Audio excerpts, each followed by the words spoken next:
করবো ডিমের তরকারি, ওই জন্য ডিমটাকে পুরো সিদ্ধ করে নিয়েছি। দু একটা ডিম ফাটা ছিল, এবার যেই সিদ্ধ করতে দিয়েছি দেখি ওর ভিতর দিয়ে বেরিয়ে কেমন একটা হয়ে গেছে। বন্ধুরা কেমন আছো তোমরা সব? আশা করি সবাই তোমরা ভালো আছো।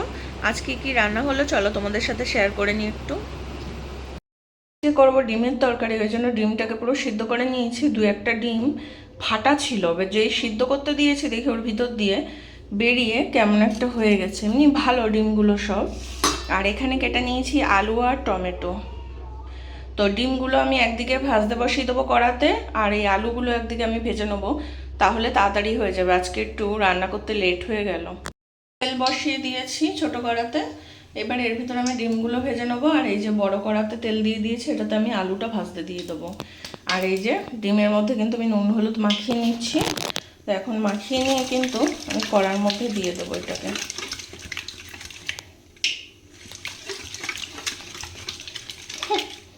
এইভাবে মাখাচ্ছি, ঘুরে ঘুরে ঠিক লেগে যায়।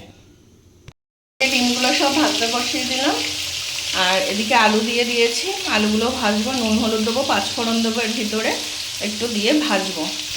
হলুদ দিয়ে আলুটা কিন্তু ভেজে নিয়েছি, টমেটোও এর ভিতরে দিয়ে দিলাম আমি এখন। ওদিকে কিন্তু ডিমগুলো ভাজা হয়ে গেছে, এবার আমি তুলে ফেলবো ডিমগুলো একটা বাটিতে। মশলা দিয়ে দিলাম আদা পেঁয়াজ কাঁচা লঙ্কা বাটা, রসুন বাটা, নুন হলুদ সব কিছু, জিরে গুঁড়ো লঙ্কা গুঁড়ো সব দিয়ে দিয়েছি। এবার কিন্তু এটাকে ভালো করে কষাতে হবে।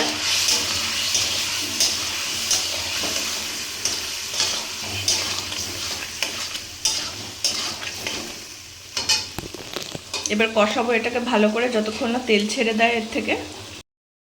আলুর সাথে মশলাটা কিন্তু কষানো হয়ে গেছে একদম ভালো করে, দেখুন তেল বেরিয়ে এসছে আর কালারটাও খুব সুন্দর এসেছে। এবার আমি পরিমাণ মতো জল দেবো, এতে বেশি জল দেবো না, কষা কষা হবে। পরিমাণ মতো জল দিয়ে দিচ্ছি যাতে আলুগুলো সিদ্ধ হয়ে যায় ভালো করে। তারপরে অল্প হালকা হালকা একটু ঝোল থাকবে আর একটু একটু কষা কষা হবে, সেরকম করব। তো এবার আমি এটা চাপা দিয়ে দেবো, এটা ফুটে গেলে তারপর ডিমগুলো দেবো কষিয়ে আসলে। আলুটা অনেকটাই সিদ্ধ হয়ে গেছে, ঝোলটা ঘন হয়ে গেছে। এবার আমি এর ভিতর ডিমগুলো দিয়ে দেবো, দিয়ে একটু ফোটাবো, ফুটিয়ে তারপর গরম মশলা দেবো, দিয়ে কিন্তু নামিয়ে নেবো। তো দেখি ডিমগুলো দিয়ে দিয়ে এর ভিতরে সব দু একটা ডিম তো ভেঙে গেছে, ওইভাবেই এখন দিতে হবে। কুসুম টুসুমগুলো বেরিয়ে গেছে সব ওর থেকে, এই দেখুন দেখতে পাবেন। এখন কি করব, ফাটা ছিল ডিমটা, এখন তো ফাটার ওখান দিয়ে সব বেরিয়ে গেছে। তবে একটা জিনিস কি হবে, ঝোলের স্বাদটা বেড়ে যাবে। কুসুম তো ফেটে গেছে, কুসুম বেরিয়ে গেছে ওই জন্যে। তো এখন এটা ফুটুক, ফুটে তারপরে আমি গরম মশলা দেবো একটু পরে।